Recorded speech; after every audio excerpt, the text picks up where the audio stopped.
Guys, welcome to Sam Oladeinde Series. This is yet another episode, and today I'm on here with Kenny, my good friend. We're going to be talking about, the usuals, how to settle in here faster and better for those who are just coming in, and also for those who have been here and are still struggling to find their feet. All right.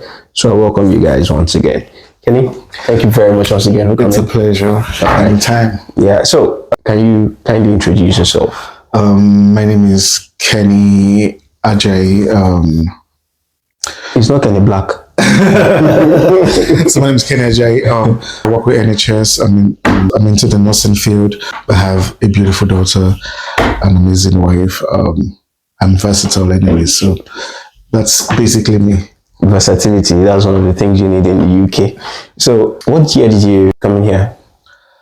I think I came into the country for October 2021. Yes, I'm still quite new. Okay, so as a nurse, did you transition into nursing here, or you were already practicing in Nigeria before coming here?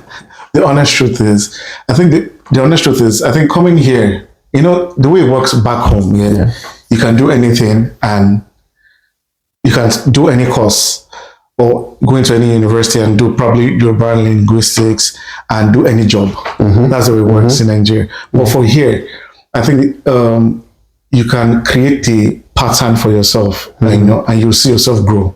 I think that's basically the good side here. So I think most people don't really know about me is the fact that in Nigeria I was a cinematographer, I was a photographer, I did majorly acting. Ooh, I did lots of movies, films, even musical videos. Yes. Really? Yes, I did. I did likes with Tiwa Savage. I did Glow adverts, DSTV adverts. I did a whole lot. Bro. UBA. I did a whole lot. Bro. Yeah, I did a whole lot. So it was pretty much more like I had to leave that field to pursue something else. Something different. In the UK. Obviously, it's still something that I will still probably go into, probably after really settling down, it's still something I will still go back into and do. But for now, so switching wasn't easy because I think the major thing is a lot of people come into the UK with the feel that, let me just jackpot. Let me just create. I know this is going to be the next way. People just come into the UK. Okay, let me just do any course. Just leave Nigeria. But I think there was something I learned. It was the fact that coming in to the UK to do any course, you go back to do the same thing. Probably if you like doing business management, probably you end up being a carer or anything. But I think if you want to probably get the name for yourself and establish yourself in the UK, I think it's better you go into something that will be beneficial to you as a person. Probably IT, don't just come and just do something random. Don't just be, what's the right word to you? I think it should not just be random. Don't just do courses that anyone can do. Do something that can add value to yourself, add value to that will make you add impact even to the place where you work. Because doing jobs of like probably business management, there are lots of courses you can do that are just basic. What kind of jobs do you want to do? Because most of the time you end up doing probably carer, warehouse, and all those things. So coming into if you do probably cyber security, set yourself. And in the UK here, I think the basic thing I've learned is the fact that no matter what you've done in the past, you can always restart. Yes. There are always professional courses. There are always courses you can do on short term, 6 months, they'll give the certificate. They don't expect you to probably go to uni. Most people in the UK don't go to university. They just get certifications. Yes. And that helps you, to build a portfolio for yourself. So I think for me, it's something that, apart from you saying you want to go study, you have to first look at family, you have to balance each other, right? Probably childcare and everything. So it's a process. It's something you don't need to rush in, because when you're rushing, you rush out. So you have to just take your time and take it one step at a time. So that's it basically for me. Wow. Okay, so before leaving the country, you have to set a path for yourself. Know exactly, this is what I want to go and do, and these are the courses that I can do to enter that thing that I want to go and do. Not necessarily just pick a course because that's easy to get admission, and that will give me the easy way to leave the country. I think Okay. when coming, one of the mistakes I think I did, and probably 90% of people do, is the fact that we just apply for any course, and you know that they always give you admissions. As long you're going to pay tuition fee, Yes. you meet the requirements, they'll always give you admission. So what sets you out is the fact that, especially when you're not coming, when I came, for instance, I was using myself as a yardstick. When I wanted to come here, I was thinking of probably doing courses that has to do with cinematography and all sort of. But the fact was that I was seeing short-term courses like 6 months, and I wanted to long stay. Long stay. You know, so I couldn't do it. So it was my partner, my wife, that I had to do the schooling. Okay. So when we came, obviously, when you come, you just need to settle down immediately. So you are going to do all sorts of jobs. I did warehouse. I worked in Amazon. I worked in McDonald's. I was working in a care home as well. I was doing 3 jobs. So as I'm coming in, I'm going out. As I'm coming in, I'm going out. That's how it was. Because you just try to just sort out bills. So all of those things are things, you know, I think in a way it shapes you. You now look at, okay, at the end of the day, what do I really want to do? You know, so it's always an avenue to just learn. You know, it's okay to make mistakes. Don't try to look at I don't want to make mistakes. You will make mistakes. It's okay. It's a learning curve. You have to make mistakes for you to grow. Or you see people that will make mistakes, or you see people that you will learn from. And in this UK, you must not close your mouth. You must ask questions. You must talk, Ask people. mingle. You know, that's the way you can get information. You might not know, the person sitting next to you might be the one that is offering your solution. But if you don't talk, you cannot get all those things. So all those things boils down to the fact that you have to, apart from you networking, apart from you being open, you have to be open. I think it's a way of like you drawing more knowledge to yourself. You can't just get knowledge from the ground. You have to ask questions. You have to make findings. So coming into the UK made me realize there were more opportunities. You know, had to now start knowing, okay, these are the things I need to do. You know, even some basic things I didn't have a clue. I was like, this is rocket science. Then someone was like, no, this you're looking for is so here. I was like, are you serious? That's because I let you say, okay, bro, how far? I'm like, I define job, bro, how far? Do you understand? So in this UK, there are various opportunities. I always tell people that tell me, okay, I want to come UK. What you want to study? Don't let me say anything. And that's what the majority of people will tell you. Now, they'll tell you anything. As long as I think I just come from Nigeria. And I feel that don't just do it because you want to leave. Yes, everybody wants to leave because you want a better future, but look for a course or look for something that you're a bit knowledgeable, something you are really interested in. You know, that will help you, you know, achieve a whole lot. Because there'll be a time, even when you are doing something you really like, a course you really like, it's going to be stressful, it's going to be tiring, you'll be exhausted, you'll be frustrated. What keeps you going is the fact that you enjoy doing it. It's the fact that, okay, this thing gives you a bit of passion, a bit of interest. Those are the things that will keep you going. Those are the things that will help you. And you know that there's this job security that comes with it. You're not going to, when I'm done now, you're not just start looking for jobs, or where am I going to apply? All those things now helps you gain access to doors that you feel that, it looks difficult. Even before you're done, when you start applying, like, are you serious? Are you doing this? You will see that, I don't want to use the word, we blacks, when you tell them, I went to uni, most people tell you, wow, you went to uni, even did your masters, they're surprised. Because it's not a key thing for them. You have few people who do all those things. There are very few who do all those things. So for them, it's like a huge deal because they feel that when you're done from your secondary school, they feel that you just need to just get a job because you need to start paying bills, which is understandable. But at the same time, education has a way of, you know, enlightening, has a way of positioning you for something big. So that's it. Wow, that's deep. All right. So since you started or entered the nursing field, what challenges have you faced? That's you know, the basic challenges, things you faced, and how were you able to overcome them? I think basic challenges, I think it's in all field anyway. Apart from probably nursing, basic challenges in every job that you do. Apart from that, I think a bit of racism people looking down on you, people talking to you anyhow. So I think in all of these things, I think the first thing to learn is to learn how to absorb a whole lot.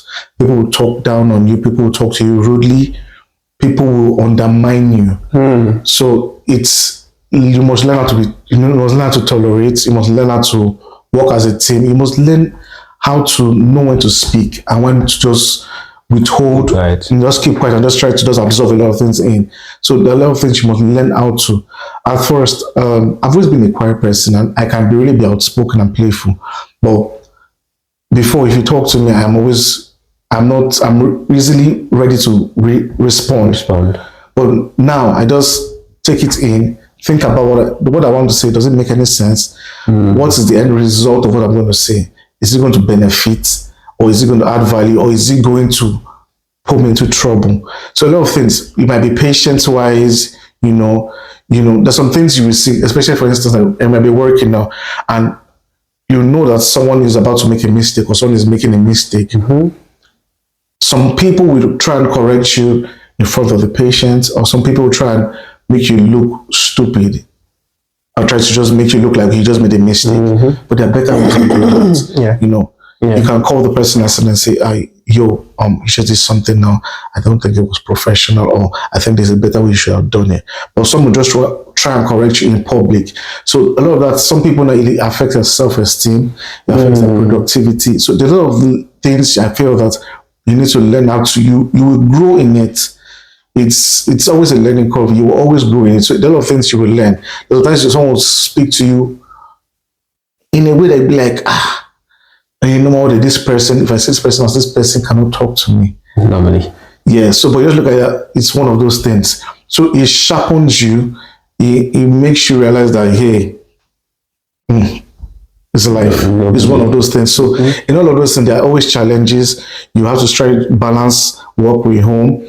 You have to, even when you're tired, probably you have kids, your kids will always want to tell you, Dad, can I play with you? Dad, and you're tired, you have to know how to fix in those time as well. You know how to communicate with your partner or your wife at that time, even when you're tired. Because those little moments count a lot. So it's a lot of things to absorb, especially if it was back home.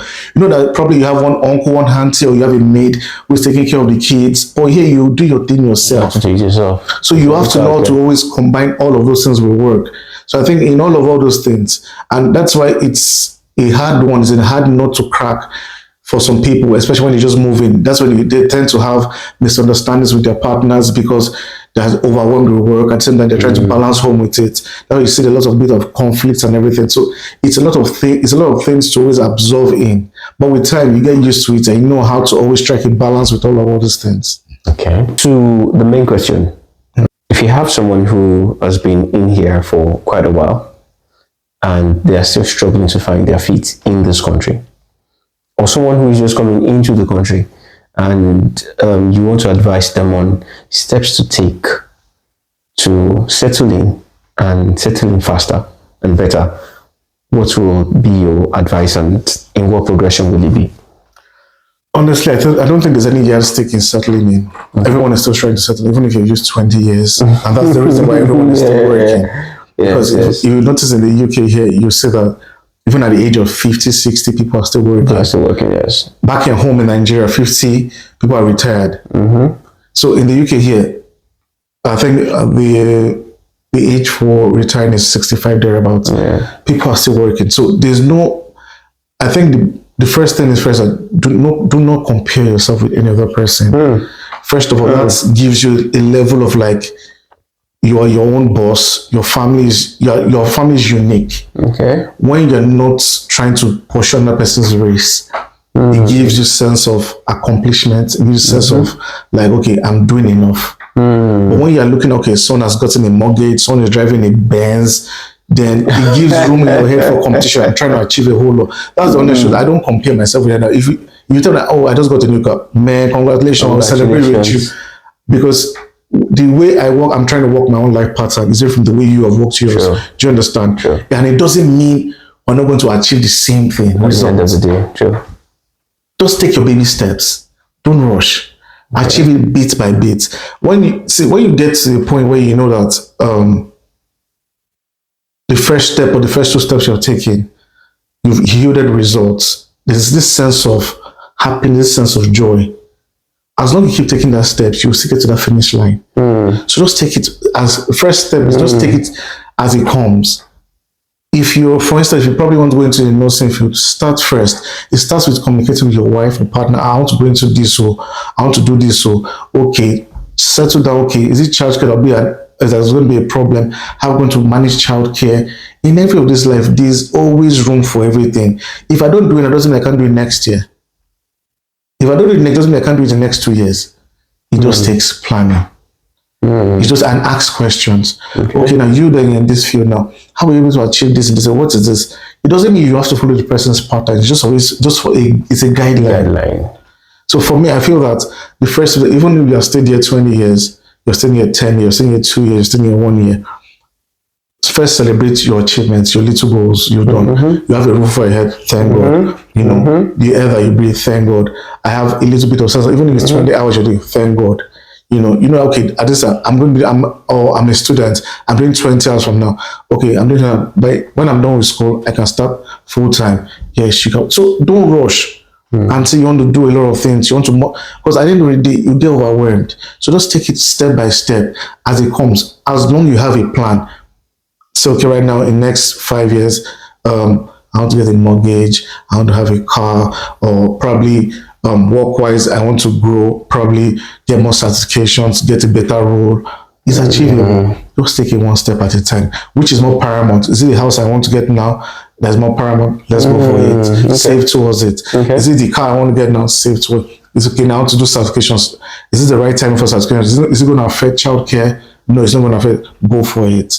So it's planning. A lot of people just try to rush to achieve a lot of things. Do not rush. Do not compare yourself with another person who is doing it.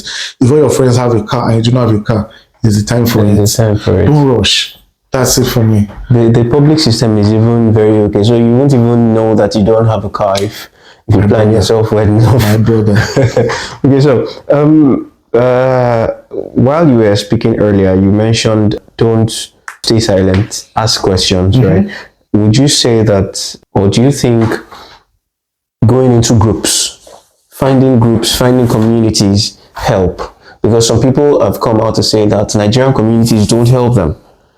That's for some Nigerians. For some other Africans, some of them say their communities help them. Some of them say their communities don't help them. They don't even have enough community. They don't even know how to go into those communities. Would you say joining communities, irrespective of what communities it is, helps? I think it does and it does not. It now varies. There's some, obviously, you always have the good side and the bad side. There's some people who are ready to relay information to you, to even to the last bit. And there are some that will withhold informations. There's some places where you work and some will have COS and they've collected the COS from the same company that you're working, but they will not tell you. And there's some that will tell you, oh, bro, don't give me a serious now. Try and apply as well, so you can get. Sure. So it now varies, especially in groups. There are groups that will always help you. Every group has its advantage and advantage. That's the honest truth. There's some people that just post information randomly, and that random information might help you, might come in handy. So don't write off any group or anything. You can always be there. There are always information that will always come out, that can always come out positive or negative. It's just you. Pick what you need. If you don't need to trash it in the bin. It's not compulsory. And there are some people, for me, be selective. You can be in, or Jesus too now, he mingled with everyone now. But yet at the same time, as he mingled with everyone, he was selective. He mingled with people he was in the manger when, I said, was it manger? No, it wasn't manger. It was where Jesus was where he mingled with people who were taking tithes, where robbing. He mingled with a lot of people, but yet tax collectors, yes, God bless me. He mingled with everyone, but yet he was still selective.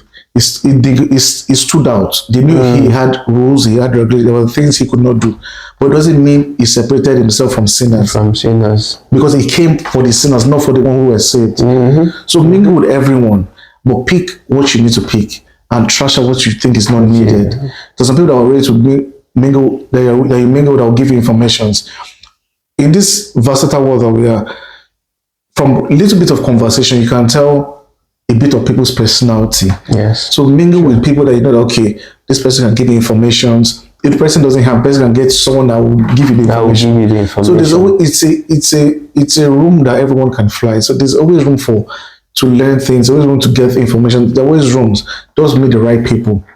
And when you meet the wrong people, just yes, thank you so much. Thanks, mother. Then leave it aside. It doesn't really matter what community it is. Just get yourself in there, pick the information you need that works with your plan. Yes. And then the one that doesn't, discard. Oh, that's a very good one. All right. So on a final note, I've already come in. I've started applying these pieces of information, trying to go into communities. I've drawn out my plan, and I've started working on my plan, but it's looking like it's taking too long. I'm feeling weary. I'm feeling like, God, I want to give up now. What would you tell that kind of person? Honestly, anyone who is close to me know that, first off, I'm a person of faith. I started that conversation today. So, in all these things, the first factor, the overall factor, the genesis above every other factor is God. You cannot. It's something that should not be. It should be more emphasized. Is God, because at the end of the day, there was this thing I was watching. It was like, we go into the bus, we press our phones, we're not challenged, and we are sure that the driver is going to take us to our destination. We go into the planes, we are rest assured that, okay, we're going to land safely. So if we can put our trust in all these mere things, mere drivers, pilots, bus, even to the smallest of probably, I'm going to eat this food and I know that I'm going to get filled up. Little things like that. So how much more the one who created all these things? It's okay as humans to feel overwhelmed. I feel overwhelmed. It's okay as humans to cry. It's okay as human to feel weary. It's okay as human to feel like, oh, I'm tired. What can I do? But along the line, there's always someone to always run to. Who you can tell, Father, I'm tired. I don't try, I'm tired. Even if you don't say it, it reads your mind, it reads your consciousness. It knows how you feel. But it tells you, come to me the way you are. You don't need to pretend. Tell it to him and say, God, this is how I feel right now. He will always come through. He will always come through. There was a day I think I was just doing a prayer a long time ago, and as I was praying, the Holy Spirit started to give someone money. And I went to meet him. And I said, sorry, because the Holy Spirit started to give you money. And guess what he told me? He told me, do you know that today I thought of committing suicide? And this person I was talking to, you spiritually, is way ahead of me. See, because I don't tire. I don't have money. I'm trying to eat. I'm trying to feed my family. I am exhausted. I'm like, wow. So what am I trying to drive at? The only person who can give you peace, even with your wealth, is God, through the Holy Spirit. Even when you're weary, you're tired, and you feel like right now, all the things I'm trying to put together, all the wisdom I've acquired, trying to achieve this is not working. It's still the God that will still help you. It might use individuals. It might come but in all this is when it comes and shows that it is him that did it, not more. He tries to prove to you that all these things, I might use someone that you know, it might be someone that you do not know, it might be situations that you didn't believe, but it proves that it is him that did it. So why should I go and meet a man for my problem? Yes, he might have an idea to how to solve my problem, but it's still God that will still use him. So I prefer to always cry and say, God, I'm on this thing, I say you did doing you. How can I do? Help me. Show me mercy. Come through for me. And he does. It might not be at that exact time that you need it. It might not be that time that you feel that I want it now. No, we humans, sharp. Now. But it comes through when it's best. It gives that sense of belonging. this is the right time God came, and He came through heavy. You can never, He doesn't miss the timing. He knows the right timing to come through for you. And it comes when you least expect. So why worry? Yes, you can worry, but yet run to Him who can save you. Who can save you is only God. That's it. Wow, that's very deep. So don't ever forget the God factor. No, it should be the number one in your Number head. Like God. That's why we wake up in the morning and we say our prayers, because we cannot tell what's going to happen the day. Probably we have it figured out, okay, this is what I'll do today. We cannot tell what we're going to meet along the way. But by telling Him, this is what I'll do today, He orders your steps. All right. So God factor can never be emphasized. Thank you. Thank you very much, Kenny. So guys, if you have stuck with us this far, I want to say thank you.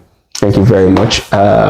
It's quite brief, and you've heard everything that Kenny has to say about this. And the most important part here is never forget the God factor. Never ever. It should be number one. Number one. All right. Thank you very much, guys. And thank you, guys. Till the next time, I say good double.